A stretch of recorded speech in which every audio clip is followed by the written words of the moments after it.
You're on the air. Hello, I am from the Austin Stone. I'm sure you know the church. Okay.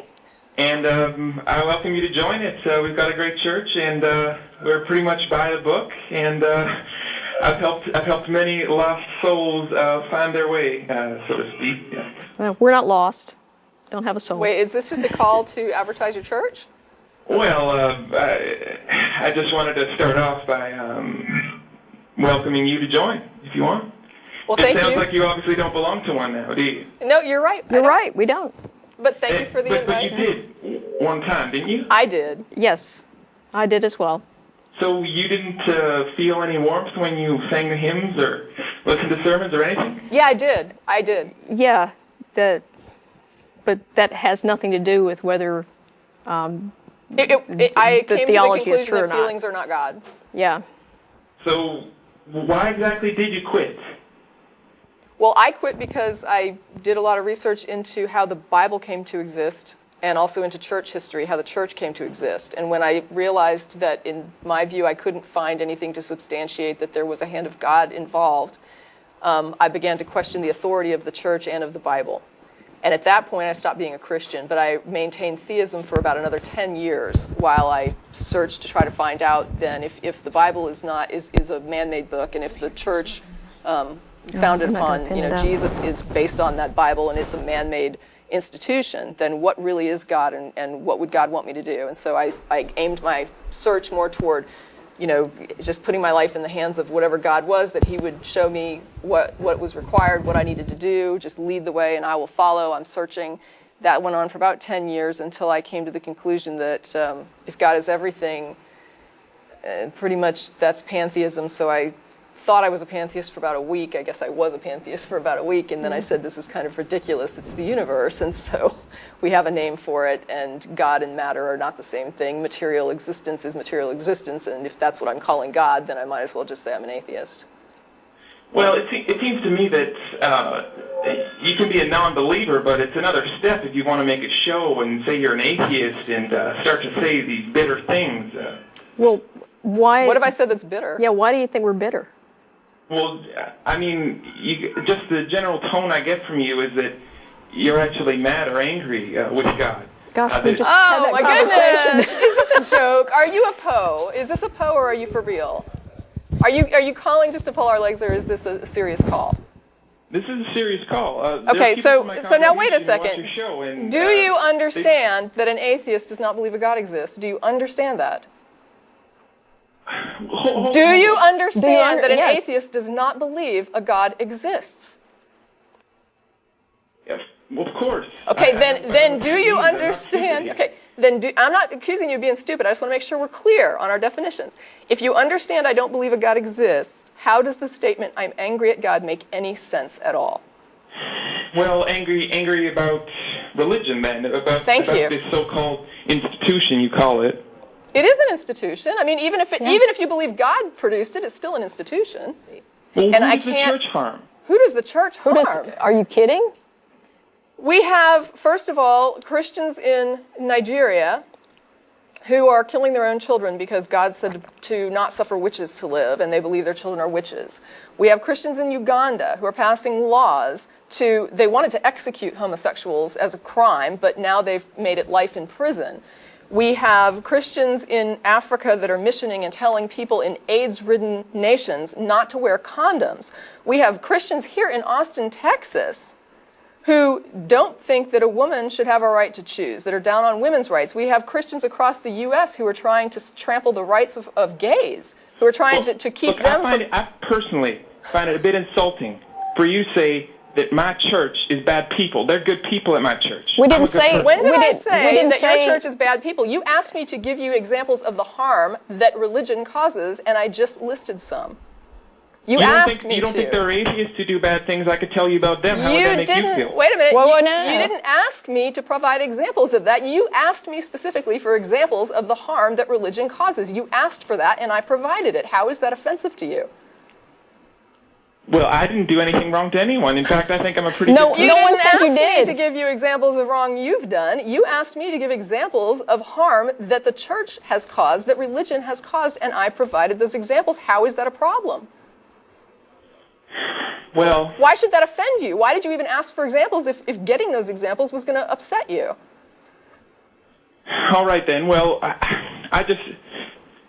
Why don't you just have someone like Dr. Craig on your show? Why do you always beat up on random people who call in? Why don't you have some actual theologians on your show? Beating up? Stop. We're not beating up anybody. I'm answering your question. And listen, there are however many religious shows on public access television and network television.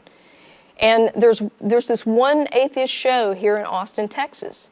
There are hours and hours and hours of TV and radio and indoctrinal institutions around the globe going nonstop promoting religious indoctrination and religious belief. And I really think it's ridiculous to get upset at a 1-hour atheist amateur program that's put out weekly by an educational foundation here in Austin that's really just about putting out information on atheism. You think that 1 hour dedicated by a bunch of amateur atheists, producers and cast and crew is really that intimidating to you? It's not intimidating. It certainly bothers people. It certainly bothers you. Church. It bothers you? Yeah, but I mean, look at all the airtime you've got. I mean, for one billboard we put up in Austin, how many religious billboards do I pass every day? No wonder we have more shows. We're about 99% of the country, really. No, you're not. There's, no, I think, no, what no. is it, like 80% religious, and not all of that is Christian, but it wouldn't matter. Yeah, I don't doesn't care. Matter. No, we invite people to call and defend their beliefs. Anybody can call us. And anybody can call us. We're on the show every Sunday. We let you call. I mean, feel free to, and we're letting you talk about whatever you want. Yeah, any of these professional apologists are welcome to call at any time. Well, consider an invitation. I just want to say that I think a lot of the things you guys say are wrong.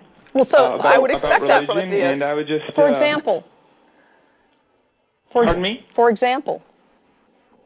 Well, that there's no God, I guess, would be the start. If you're an atheist, then right off the bat, we've got a bit of a problem. But that's an easy problem to resolve because all it takes is a demonstration of a justification for your belief.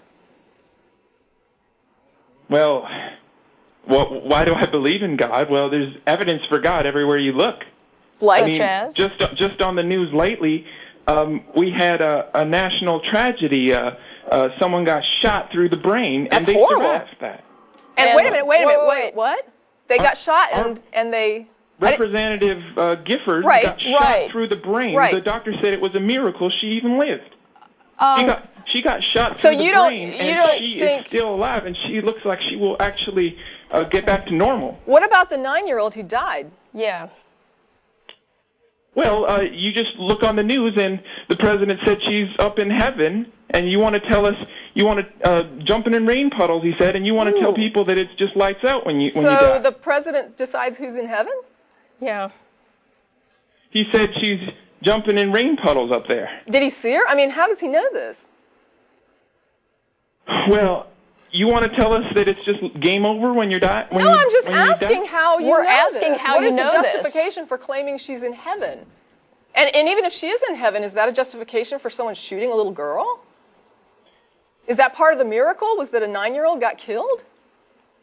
It's a miracle that Representative Gifford survived. Right. Imagine you got shot in the head. So Do you think you'd have a good chance to live? Right. The plan was about killing several people so that God could show his beneficence in making somebody go through rehab after getting brain damage from a bullet through the brain. That's your miracle.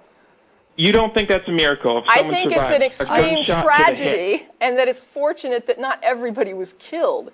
But I don't think it's a miracle that somebody survived and is now having to go through rehab, and she can barely, I don't even know if she can speak yet.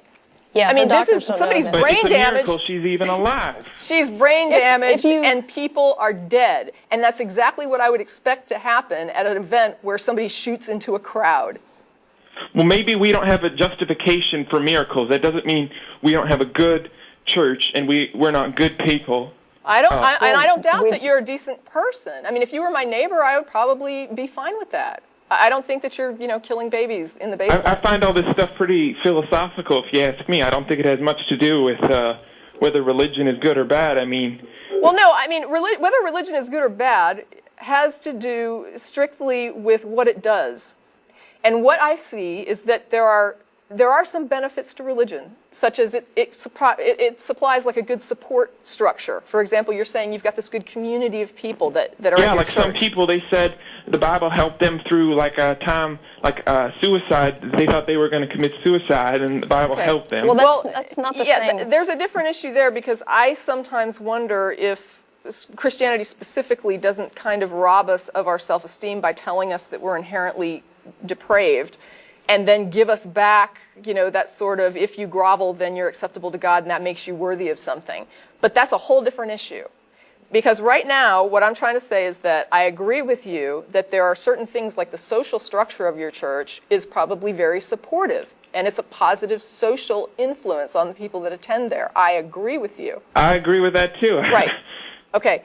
But I also understand that there is a great deal of pain going on around the globe for religious reasons because of the same doctrines that are coming out of the same book, because people read that book and they read a lot of different things. And for every Christian that I've ever met who says, this is what really my religion is about, I've met other Christians who say, that Christian's not a real Christian, and this is what my religion is about.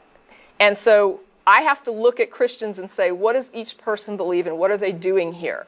And yes, there are some good people who are Christians, and there are some evil people also. Well, thanks so much, guys. I think I have good news for you, because I don't think most people, I don't think most people actually like the bad parts of the Bible. So they would like to get rid of that too, maybe. But I hope it you're would right. be hard for them. I hope you're right, and I thank you for your call. Yes. Okay. Well, that was interesting. That's a good call. Yeah. I appreciate the call. Okay.